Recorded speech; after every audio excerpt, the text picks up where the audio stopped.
Welcome to 5 News. I'm Emma Crosby. Oscar Pistorius has appeared in court for the first time since being granted bail after killing his girlfriend. He denies murder and claims that he mistook her for an intruder. The world-famous athlete was met today by a mob of photographers. Well, a little earlier on today, I spoke to one of Oscar Pistorius' friends about his court appearance. Mike Kendrick runs a landmine charity and has worked closely with the Paralympic star. What kind of frame of mind is he in? What has he said to you? I know that you've been exchanging emails. What has he said in those emails? Basically, it's difficult for him to talk or address it. He was the nation's darling, wasn't he? A sporting hero. Now he's on trial for premeditated murder. Yeah.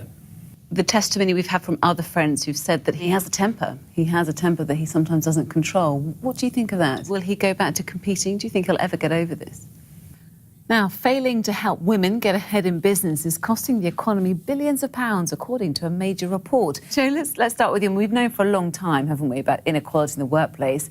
Did you know that this has such a big financial impact? If we got more women to the workplace, I think it would add 0.5% to GDP, which we kind of need at the moment, don't we? Yes. So is it the usual problems, Jo? We talked about flexible hours, haven't we? Talked about having children. A lot of women don't want to go back to work. Or is there a deeper issue here? Ingrained corporate sexism, I think, within organisations. That's why I think women should be encouraged to set their own businesses up, because they can make their own rules. Girls, young girls at school don't necessarily have high ambitions. What were your ambitions when you were at school? Well, my ambitions were to follow my dad, actually, which a lot of people did. I actually did want to go into finance. I want to make the next generation's path a lot easier, because I think we've lost the battle for this generation. How do we do that? What's the answer? Quotas, do you think?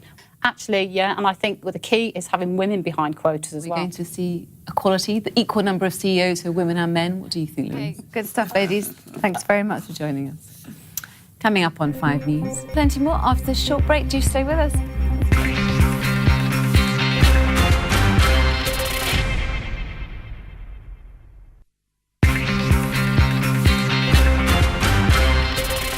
Now, the first pub at a British motorway service station has been given the green light. The £2 million bar and restaurant will open on the M40 later this year. Well, joining me now to discuss this is Catherine Brown. Is this a good idea?